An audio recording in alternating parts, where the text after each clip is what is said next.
नमस्कार, स्वागत है आपका और आपके साथ मैं हूं स्मिता रशाल। मनी गुरु देख रहे हैं आप। मल्टी एसेट एलोकेशन फंड की लोकप्रियता को देखते हुए अब इस फंड के बहुत सारे भाई बहन मार्केट में आ गए हैं। मतलब ये है कि अब इन फंड्स के बहुत सारे नए विकल्प आ गए हैं, जैसे एफओएफ, एक्टिव पैसिव, यानी कि अब एक ही एएमसी के पास कई तरीके के मल्टी एसेट फंड होंगे, जो कि एक अच्छी बात भी है। लेकिन इसके साथ समस्या ये है कि निवेशक ये तय नहीं कर पा रहे हैं कि कौन सा चुने और कौन सा नहीं, क्योंकि अलग अलग विकल्पों के रिटर्न में बड़ा अंतर भी देखने को मिल रहा है। तो आपके लिए कौन सा मल्टी एसेट एलोकेशन फंड रहेगा सही, ये जानेंगे हम आज के हमारे इस शो में।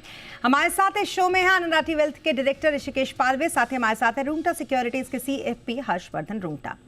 आप दोनों का बहुत स्वागत है हमारे साथ इस शो पर जुड़ने के लिए। और जैसा कि मैंने शो की शुरुआत में ही बोला ऋषिकेश, की मल्टी एसेट एलोकेशन फंड के बहुत सारे भाई बहन आ चुके हैं। सो मैं आपसे ये जानना चाहूंगी कि एग्जैक्टली इसका मतलब क्या है। ये जो परिवार बढ़ा है मल्टी एसेट एलोकेशन फंड का, वो किस तरीके से इसको देखें? स्मिता जी नमस्ते, हर्षवर्धन जी नमस्ते और सारे दर्शकों को नमस्ते।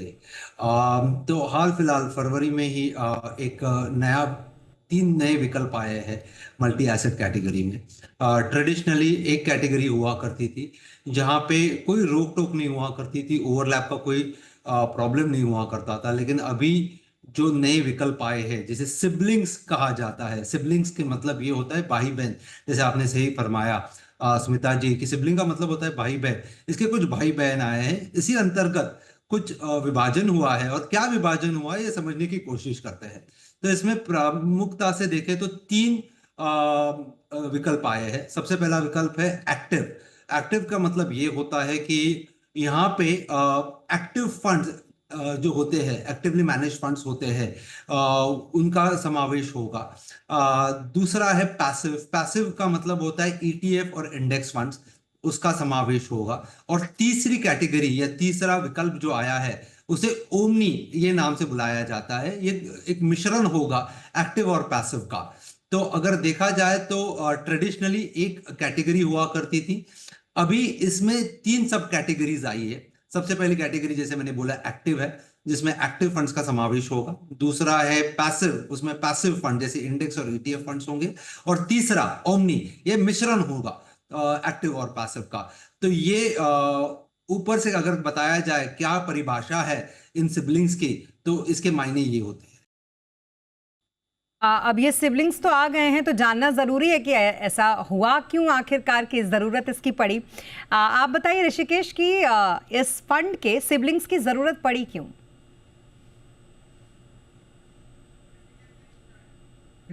हर्षवर्धन अगर देख जी, माफ कीजिएगा ऋषिकेश, ये सवाल मेरा हर्षवर्धन से था। ओके, वेल स्मिता, देखिए अभी आज की तारीख में अगर हम देखें, जो पिछले 1 और 2 साल के जो रिटर्न्स रहे हैं for gold and silver, precious metals की अगर मैं सिंपली बात करूं, दे हैव बीन स्टेलर। जो लास्ट 1-2 साल के रिटर्न्स आपको प्रेशियस मेटल्स ने दिए हैं, आपको इक्विटी ने उतना ही नाराज किया है। सो बेसिकली क्या हुआ है कि जो जो इन्वेस्टर्स मल्टी एसेट फंड्स में इन्वेस्टेड थे पहले, जब ये गोल्ड एंड सिल्वर की रैली शुरू हुई, उसके पहले जिन्होंने मल्टी एसेट फंड्स में इन्वेस्ट किया था, आप देखेंगे उनके रिटर्न्स जो हैं, मल्टी एसेट फंड्स के रिटर्न्स हैं, वो डबल फिगर में, हाई डबल फिगर्स में है। और जो इक्विटी इन्वेस्टर्स हैं, उनको ऑलमोस्ट फ्लैट या नेगेटिव रिटर्न्स मिला है। तो सडनली लोगों का जो ध्यान है वो मल्टी एसेट फंड्स की तरफ गया है। रॉन्ग कारणों से उन्होंने सिर्फ रिटर्न्स देख के उस पे उस पे ध्यान दिया है। पॉइंट ये है कि मल्टी एसेट फंड्स पिछले 1 या 2 साल में क्यों पॉपुलर हुए हैं या क्यों इतना अच्छा रिटर्न्स दिए हैं, क्योंकि अंडरलाइन उनमें गोल्ड एंड सिल्वर का इन्वेस्टमेंट था। तो ये सही कारण है जिस हिसाब से मल्टी एसेट फंड्स ने अच्छा किया है।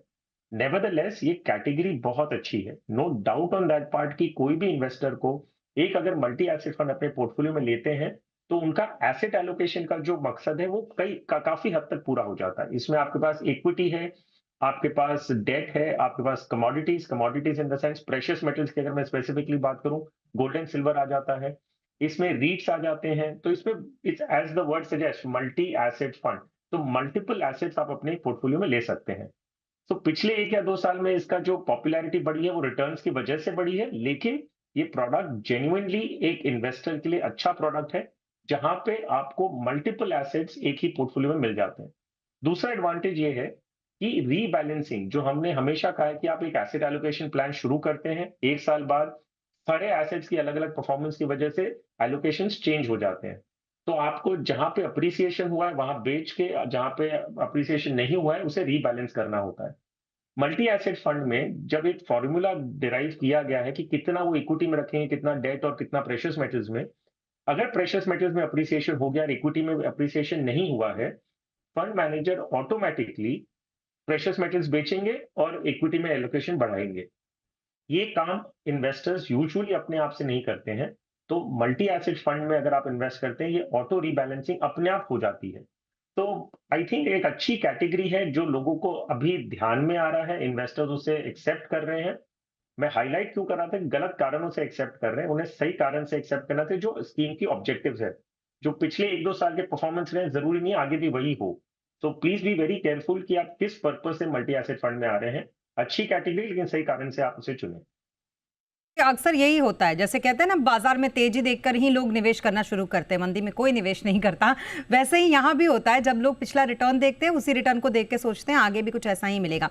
अब मुझे एक बात बताइए ऋषिकेश, क्योंकि मेन कंसर्न तो ये है कि बहुत सारे विकल्प आ गए, ठीक है, पहले से भी लोगों को कन्फ्यूजन तो रहता ही है कि आखिरकार निवेश करे कहाँ और किस तरीके के इंस्ट्रूमेंट में पैसे लगाएं। अब यहाँ तो मल्टी एसेट एलोकेशन फंड के ही इतने सारे विकल्प हो गए, अब इसको कैसे चुनेंगे, ये भी अपने आप में एक सिरदर्दी तो है।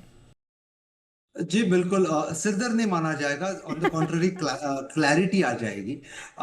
क्योंकि अभी जिनको एक्टिवली मैनेज फंड्स में निवेश करना है, ये फंड ऑफ फंड के हिसाब से अगर हम देखें तो एक्टिवली मैनेज फंड्स में जिनको निवेश करना है, एक्टिवली मैनेज फंड्स में आप तब निवेश करते हो जब आपको अल्फा जनरेट करना होता है। एक थोड़ा समय लूंगा अल्फा समझाने के लिए। आप इक्विटी म्यूचुअल फंड्स में निवेश करते हो केवल इसी कारण से कि आप निफ्टी से थोड़ा ज्यादा कमाए। तो वो थोड़ा ज्यादा जो मैं कह रहा हूँ उसे हम फाइनेंस की टर्म में अल्फा कहते हैं। तो आपको अगर अल्फा जनरेट करना है तो आपको एक्टिव ये कैटेगरी में निवेश करने की सहूलियत मिली है। अगर आपको वो रिस्क नहीं लेनी है, आपको अल्फा नहीं चाहिए, वो थोड़ा ज्यादा रिटर्न नहीं चाहिए, तो आप और इंडेक्स को मिमिक करना चाहते हो और इंडेक्स की तरह रिटर्न चाहते हो कि निफ्टी ने अगर 15% का रिटर्न दिया तो मुझे भी 15% का रिटर्न मिले तो मुझे बहुत खुशी होगी। तो उसके लिए आपको पैसिव में आप निवेश कर सकते हो। और उन दोनों के बीच में अगर संतुलन चाहते हो तो आप ओमनी में निवेश कर सकते हो। तो ये जो 3 कैटेगरीज हुई है, वहां से काफी क्लैरिटी मिल सकती है निवेशकों को कि आपको निवेश का ऑब्जेक्टिव क्या है। जैसे मैं हमेशा कहता हूं कि आपका लक्ष्य क्या है, आप ये जो निवेश कर रहे हो वो किस लिए कर रहे हो। अगर आपका लक्ष्य अल्फा जनरेट करना है तो आप एक्टिव कैटेगरी की तरफ जा सकते हो। आपको अगर इंडेक्स की तरह रिटर्न्स चाहिए, जितना गोल्ड ने दिया उतना चाहिए, इक्विटी ने दिया है उतना चाहिए, तो उसके लिए आप पैसिव में निवेश कर सकते हो। और दोनों का मिश्रण चाहते हो रिस्क मिटिगेट करने के लिए, तो आप ओमनी का चुनाव कर सकते हो। तो इससे काफी खुलासा होगा, क्लैरिटी आएगी निवेशकों के दिमाग में कि करना क्या है करके। जैसे हर्षवर्धन जी ने भी कहा कि हाल फिलहाल में मल्टी एसेट ने काफी ट्रैक्शन गैदर किया है, लेकिन एट द सेम टाइम निवेशक कंफ्यूज भी काफी ज्यादा हद तक है कि कहाँ निवेश करना है। क्योंकि उनके हिसाब से मल्टी एसेट फंड में अगर निवेश करोगे तो अच्छा रिटर्न होगा। जैसे हम रीसेंसी बायस कहते हैं। रीसेंसी बायस इसलिए आ रहा है क्योंकि गोल्ड और सिल्वर ने बहुत अच्छा रिटर्न दिया है। लेकिन अगर ये कैटेगरीज का आप अच्छी तरह से पढ़ाई करोगे, एक अच्छा रिसर्च करोगे, तो आपको क्लैरिटी मिलेगी और आप बहुत सहजता से निवेश कर पाओगे। तो कुल मिलाकर थोड़ी क्लैरिटी की ज़रूरत है, जो आपने बहुत अच्छे तरीके से दिया, क्योंकि यहाँ कन्फ्यूज़न तो है। क्या आप ये मानते हैं हर्षवर्धन के विकल्प भले ही मल्टी एसेट एलोकेशन फंड में बढ़ा है, लेकिन इसके साथ थोड़ा कन्फ्यूज़न भी बढ़ गया है? ये देखिए स्मिता, जब कोई भी इन्वेस्टर या आप शॉपिंग के लिए जाती हैं, मान लीजिए, आप जाती हैं वहां पर, आपको अगर 3 चॉइसेस या 2 चॉइसेस मिलेंगी, आपका डिसीजन मेकिंग फास्टर होता है। ये हिस्टोरिकली एक देखा गया है कि आपके पास अगर 2 ऑप्शन होते हैं तो एक पिक करना आसान होता है। अगर आपके पास 5 ऑप्शन है तो शायद एक कंज्यूमर या इन्वेस्टर कंफ्यूज हो सकता है। तो यस, मैं आपसे थोड़े हद तक सहमत हूं इस बात को लेके कि बहुत सारे विकल्प आ गए हैं। एक फंड हाउस आपको 2 या 3 ऑप्शंस दे रहे हैं, और मान लीजिए 40 फंड हाउसेस हैं, तो आपके पास, आपके सामने ऑप्शंस करीबन 100-150 ऑप्शंस हो गए आपको मल्टी एसेट कैटेगरी में इटसेल्फ। अब मल्टी एसेट में भी 2 तरीके के मल्टी एसेट फंड्स हैं।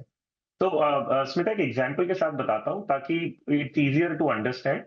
मान लीजिए आप एक फंड मैनेजर हैं, ओके? सो आप मल्टी एसेट फंड की मैनेजर हैं और उसका एक मैंडेट आपके पास ये है कि जो भी पैसा आपको दिया जाता है मैनेज करने के लिए, आप खुद ही उसे equity, debt, precious metals, REITs वगैरह आप खुद मैनेज करते हैं उसे। व्हिच मीन्स सारा पैसा आप अपने पास रख रही हैं और जितना इक्विटी में इन्वेस्ट करना है, डेट में करना है, वो सब डिसीजन आप और आपके को-फंड मैनेजर्स ले रहे हैं। तो ये एक मॉडल है। दूसरा मॉडल है कि जिसमें आपने पैसे लिए एज़ अ फंड मैनेजर और आपने क्या किया कि आपने कहा कि इक्विटी के लिए मैं किसी और को देता हूँ पैसा मैनेज करने के लिए। डेट मैं किसी और को देती हूँ मैनेज करने के लिए, कमोडिटीज मैं किसी और को दे दी वगैरह करके आपने आपने पैसे इकट्ठे ज़रूर किए हैं, लेकिन आपने अलग-अलग फंड मैनेजर्स को पैसे मैनेज करने के लिए दे दिए। अब ये अलग फंड मैनेजर्स आपकी खुद की एएमसी के भी हो सकते हैं या कोई दूसरी एएमसी के भी हो सकते हैं। तो आपने क्या कहा इक्विटी फंड में मुझे जो पैसे लगाने हैं, मुझे दूसरी म्यूचुअल फंड की एक स्कीम में अच्छी लग रही है, मैं उसमें पैसे लगाऊँगा। भले पैसे आपने कलेक्ट किए, आपकी एएमसी ने कलेक्ट किए हैं, लेकिन आप किसी और फंड मैनेजर को और दूसरी म्यूचुअल फंड की स्कीम में भी आप पैसे लगा सकते हैं। तो ये जो दूसरा सेटअप हम बता रहे हैं वो है फंड ऑफ फंड। बेसिकली क्या है कि पैसे आपका फंड कलेक्ट कर रहा है और आप किसी और फंड में पैसे लगा रहे हैं। तो ऐसे 2 मॉडल आपको फंड हाउसेस अभी ऑफर कर रहे हैं कि या तो पूरा पैसा आप खुद मैनेज करें या आप किसी और को मैनेज करने के लिए दे दें।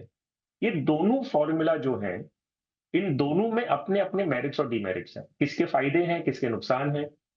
अब एज़ अ फंड मैनेजर आपका ऑप्शन था, आपने दे दिया। इन्वेस्टर्स का फर्ज़ क्या बनता है कि वो चूज़ करें, मुझे कौन-सा मॉडल अच्छा लगता है। अगर मुझे ऐसा लगता है कि मैं एक ही फंड मैनेजर को पैसे दे रहा हूँ, उन्हें ही करने दीजिए सब कुछ, तो आप वो वाली स्कीम जो ट्रेडिशनल मल्टी एसेट फंड का नाम दिया जा रहा है, वो यूज़ करते हैं। अगर आपको दूसरा मॉडल अच्छा लगता है, उसका फ़ायदे ये हैं कि भाई फंड मैनेजर पैसे तो ले रहा है, लेकिन अपनी फ़ील्ड के एक्सपर्ट्स को प पैसा फॉरवर्ड कर रहा है और वो मैनेज करके दे रहे हैं मुझे। तो फंड ऑफ फंड फॉर्मूला आपके लिए ज़्यादा बेटर होगा। अब इसमें एक एक्सटेंशन और आ रहा है, एक्टिव और पैसिव फंड ऑफ फंड। तो हालाँकि मैं उसमें अभी नहीं जा रहा हूँ, लेकिन ये बेसिक जो डिफरेंस है, ये समझना इन्वेस्टर्स को ज़रूरी है और इन्वेस्टर के लिए जो आपको अगर फॉर्मूला या जो फॉर्मेट आपको अच्छा लगता है, आप उसे पिक करें और अपनी सुविधा के हिसाब से इन्वेस्ट करें। फंड हाउसेस का काम है आपको ऑप्शंस देना, आपका काम है जो आपको सूट करता है, वो पिक करना। तो I think educated informed investor अपने लिए प्रोडक्ट ढूंढ पाएंगे। जो इन्वेस्टर सिर्फ रिटर्न्स को चेस कर रहे हैं वो फिर डिटेल्स में नहीं जाते हैं और फिर जो स्कीम अच्छी रिटर्न देती है वही पिक करेंगे, तो उनके लिए कंफ्यूजन जरूर होने वाला है।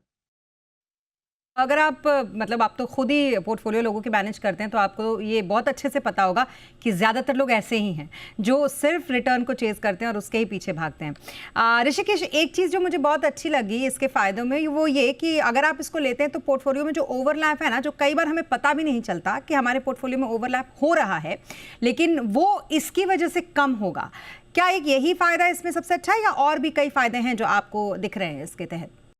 जी स्मिता जी, ओवरलैप का एक जो आपने बहुत प्रमुख फायदा बोला कि वो काफी हद तक कम होगा। काफी सारे रेगुलेशंस आ रहे हैं, वहां पे आज भी एक रेगुलेशन आया है जहाँ पे ओवरलैप के बारे में बात की गई है।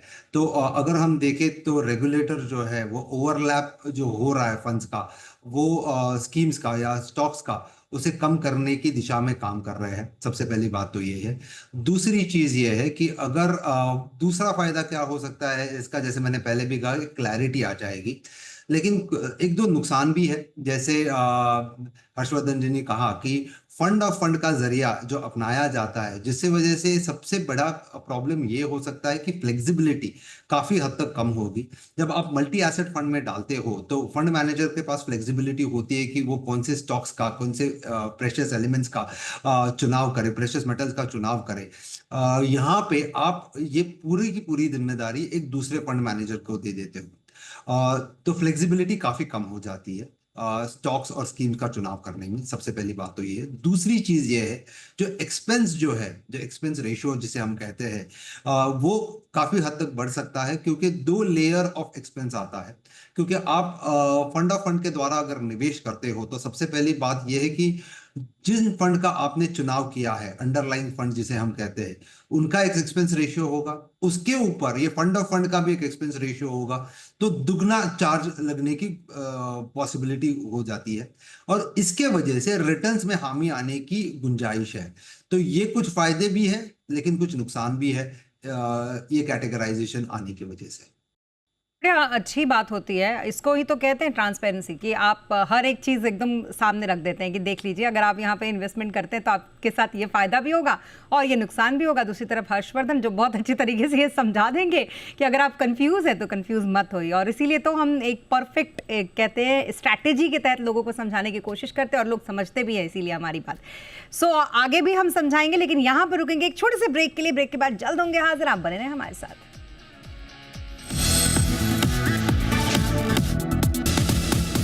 ब्रेक के बाद एक बार फिर आपका स्वागत है। तो म्यूचुअल फंड के मल्टी एसेट एलोकेशन फंड में जिस तरीके से इस एक तरीके का बदलाव किया गया, या यूं कहें कि इसके पूरे परिवार को बढ़ा के इनको सिबलिंग्स दिए गए, इस पर कर रहे थे हम बातचीत। और इस बातचीत को करने के लिए हमारे साथ ऋषिकेश पालवे और हर्षवर्धन रुंगटा लगातार बने हुए हैं। एक बार फिर मैं आपके पास आती हूँ। हमने एफओएफ की इतनी सारी बात की, सो इसलिए ये बात थोड़ा कंपेयर करना बहुत ज़रूरी हो जाता है हर्षवर्धन, कि अगर हम ट्रेडिशनल फंड से एफओएफ को थोड़ा कंपेयर करें तो किसको आप ज़्यादा बेटर मानते हैं, या दोनों ही इक्वल हैं आपके हिसाब से? तो वेल स्मिता, दोनों के अपने फायदे और नुकसान है। ऋषिकेश ने आपको एक ट्रेडिशनल मल्टी एसेट फंड के थोड़े फायदे बता दिए कि भाई एक फंड मैनेजर के पास में सारा पैसा होता है, फ्लेक्सिबिलिटी होती है, मान लीजिए टीईआर के बारे में हमने बात कर ली। वेल मैं एक दूसरा पहलू आपको एफओएफ का फिर कवर कर लेता हूं, तो आपको दोनों पहलू मिल जाएंगे। ऋषिकेश ने already traditional multi asset fund के बारे में बात कर ली है। सो वेल एक उदाहरण के रूप में आपको बताता हूँ। आप अपना घर बनानी है, रेनोवेशन कर रही है, तो आपने किसी एक आर्किटेक्ट को या एक वर्कर्स को आपने अपॉइंट किया है। अब वही इंसान आपका इलेक्ट्रिकल का काम भी कर रहा है, कारपेंटरी भी कर रहा है, मेसन वर्क भी कर रहा है। तो दैट इज वन अप्रोच। दूसरा फंड ऑफ फंड का क्या है, आपने एक अपॉइंट किया एक फंड मैनेजर को, एक आर्किटेक्ट को। उन्होंने इलेक्ट्रिशियन अलग से रखा है, विच मीन इलेक्ट्रिक आपका इक्विटी फंड मैनेजर को अलग रखा है, उन्होंने कारपेंटर अलग रखा है, आपको मेसन अलग अलग रखा है। तो क्या हो रहा है कि यहाँ पे हर एक इंसान की एक एक्सपर्टीज होती है। जो इक्विटी फंड मैनेजर है वो आपका प्रेशियस मेटल्स को नहीं मैनेज करता है, वो आपका डेट नहीं देखता है। तो एफओएफ का क्या मकसद होता है कि पैसा इकट्ठा करके वो अपने अपने रिस्पेक्टिव एक्सपर्ट स्कीम या फंड मैनेजर या फंड हाउस, वो अलग अलग फंड हाउस में भी पैसे दे सकते हैं। तो आपका एक जगह पे आपको अलग अलग एक्सपर्टीज मिल रही है। उदाहरण के रूप में, अगर एक फंड मैनेजर है और उनकी एक्सपर्टीज स्मॉल कैप फंड्स में है और वो आपका पूरा पोर्टफोलियो खुद ही मैनेज कर रहा है, तो वो लार्ज कैप्स में उनकी स्टॉक सिलेक्शन की जो कैपेबिलिटीज होगी वो दूसरे फंड मैनेजर जो एक्सक्लूसिव लार्ज कैप फंड को मैनेज करता है उससे कम होगी। तो इन दिस केस अगर मुझे पैसे large, mid and small cap में डिवाइड करने हैं, मैं एक अच्छे लार्ज कैप फंड मैनेजर को पैसा दे सकता हूँ, और मिड कैप में कोई और अच्छा फंड मैनेजर मैं उनको पैसे दे सकता हूँ, स्मॉल कैप में अलग से। जो गोल्ड सिल्वर को ट्रैक करते हैं मैं उनको अलग से दे रहा हूँ। तो फंड ऑफ फंड का आपको ये देखना है कि उसका अल्टीमेट ऑब्जेक्टिव क्या है, वो कैसे अपना फंड को मैनेज कर रहे हैं, और अगर मैं कोई कॉस्ट एक्स्ट्रा दे रहा हूं तो मुझे उसके सामने क्या वैल्यू एडिशन मिल रहा है। तो हर चीज को अगर हम एक ही लेंस से अगर देखेंगे कि भाई फंड ऑफ फंड है तो कॉस्ट ज्यादा लग रहा है, अगर हम हर एक पहलू को नहीं ध्यान में रख के सिर्फ एक लेंस से हम हर चीज को इवेल्युएट करेंगे तो वो शायद गलत होगा। कई बार ज्यादा कॉस्ट देने के बाद अगर मुझे उससे ज्यादा रिटर्न मिलता है या ज्यादा एफिशिएंटली मेरे पैसे मैनेज होते हैं, तो शायद मैं वो एक्स्ट्रा कॉस्ट देने के लिए तैयार हूं। अगेन एक स्ट्रे एग्जांपल से बताता हूं कि हर टाइम हर वक्त हमें एक ही लेंस नहीं यूज करनी चाहिए कि कॉस्ट कम। ये एक एक्चुअली ब्रेन वॉश कर दिया गया सारे इन्वेस्टर्स का कि जहां सस्ता वहां बेटर। उदाहरण के रूप में, अगर शाहजहां ने ताजमहल बनाते वक्त सबसे सस्ते कारीगर को चूज किया होता तो ताजमहल ऐसा नहीं बनता जो आज बना है। तो हर चीज सस्ता अच्छा ये ऐसा जरूरी नहीं है। आपको ये देखना है कि आप क्या कॉस्ट दे रहे हैं, उसके सामने आपको क्या वैल्यू मिल रही है। अगर कॉस्ट ज्यादा जा रहा है लेकिन वैल्यू उससे ज्यादा मिल रही है तो इट इज बेटर टू पे हायर कॉस्ट। सो इवेल्युएट करें। मैं नहीं कह रहा हूं कौन सा फॉर्मूला अच्छा है, कौन सा फॉर्मेट अच्छा है, ये नहीं कह रहा हूं मैं सिर्फ कह रहा हूं कि उसे एक बायस से मत देखिए कि खर्चा ज्यादा है तो मुझे नहीं इन्वेस्ट करना है। आप ये देखिए कि उसकी फायदे नुकसान क्या है, दूसरे फायदे नुकसान क्या है, और आपको जो जमता है आप फिर वो पिक करेंगे। इतने अच्छे अच्छे एग्जाम्पल्स दिए हैं आपने यहाँ पर जिसको कम भी समझ में आ रहा होगा वो भी आज पूरी तरीके से समझ गया होगा, जैसा आपने यहाँ पर एक से एक बाउंसर मारा है। ऋषिकेश, मुझे एक बात बताइए, ये जो वैरायटी बढ़ाई गई है मल्टी एसेट एलोकेशन फंड की, मैं आपसे आपका ओपिनियन जानना चाहती हूँ, इसकी ज़रूरत थी क्या? कई मामलों में इसकी जरूरत बिल्कुल थी, ताकि एक ओवरलैप के आपने जो मुद्दा बोला था उसके चलते पूरा तो वो सेटअप। बिल्कुल जरूरी बिल्कुल जरूरत थी। दूसरी चीज ये है कि क्या मल्टी एसेट फंड्स एक बेहतरीन तरीका है निवेश करने का? तो उसका उत्तर मेरे हिसाब से शायद नहीं है। तो मल्टी एसेट के बीच में फंड ऑफ फंड भी अगर लेके आओ, क्या ये निवेशकों के लिए सबसे अच्छा विकल्प है? तो मेरे हिसाब से नहीं, क्योंकि प्राइमरीली मेरे हिसाब से तो ये लगता है कि मल्टी एसेट फंड में निवेश करना शायद गलत है। क्योंकि आपको अगर जैसे हर्षवर्धन जी ने भी कहा था कि मल्टी एसेट फंड जो है वो एसेट एलोकेशन करता है आपके लिए, और एसेट एलोकेशन जो हमने पहले से पढ़ा हुआ है, ये जो एसेट एलोकेशन जो है वो पोर्टफोलियो लेवल पे होना चाहिए, स्कीम लेवल पे करके फायदा नहीं होता है। अगर आपके पास समझो 1 लाख रुपए है, तो आप पूरे के पूरे 1 लाख रुपए अगर मल्टी एसेट फंड्स में डाल रहे हो तो बहुत बढ़िया है। लेकिन 1 लाख में से अगर आप 10,000 रुपए निकाल के मल्टी एसेट फंड में डाल रहे हो तो ये गलत बात है, क्योंकि आप आपके पोर्टफोलियो पे एसेट एलोकेशन नहीं कर रहे हो, एक पार्ट ऑफ पोर्टफोलियो पे एसेट एलोकेशन कर रहे हो। तो अगर आपको एसेट एलोकेशन करना ही है तो आप पोर्टफोलियो के हिसाब से कीजिए, और आपको एसेट एलोकेशन करना है तो वो एसेट एलोकेशन की जो भागदौड़ जो है वो अपने हाथों में रखे और ना कि फंड मैनेजर के पास दे। तो सबसे प्रथम मैं ये कहना चाहता हूँ कि मल्टी एसेट फंड ये कैटेगरी जो है, शायद ये सारे निवेशकों के लिए अच्छी कैटेगरी है, शायद नहीं। जिनकी राशि कम है या जिन्होंने अभी निवेश करना शुरू किया है, तो उन्होंने पूरी की पूरी राशि मल्टी एसेट फंड्स में डालनी चाहिए, जहां पे एसेट एलोकेशन फंड मैनेजर के हिसाब से जी। हो जाए। लेकिन आप अगर स्कीम लेवल पे मल्टी एसेट फंड में निवेश कर रहे हो तो वो पर्पस सॉल्व नहीं करता, क्योंकि पर्पस मल्टी एसेट फंड बिल्कुल एसेट बिल्कुल। एलोकेशन इस बात का भी ध्यान रखना बहुत ज़रूरी होता है, और बड़े कम ऐसे निवेशक होते हैं जो इन सब बातों का भी ध्यान रखें। लेकिन अच्छा कि आपने ये पॉइंट भी यहाँ पर रखा। इसी के साथ thank you so much Rishikesh हमारे साथ इस शो पर जुड़ने के लिए। Thank you so much Harshvardhan हमारे साथ इस शो पर जुड़ने के लिए। और इसी के साथ मनी गुरु के आज के इस एपिसोड में अभी के लिए बस इतना ही। आप बने रहें जी बिजनेस के साथ। नमस्कार।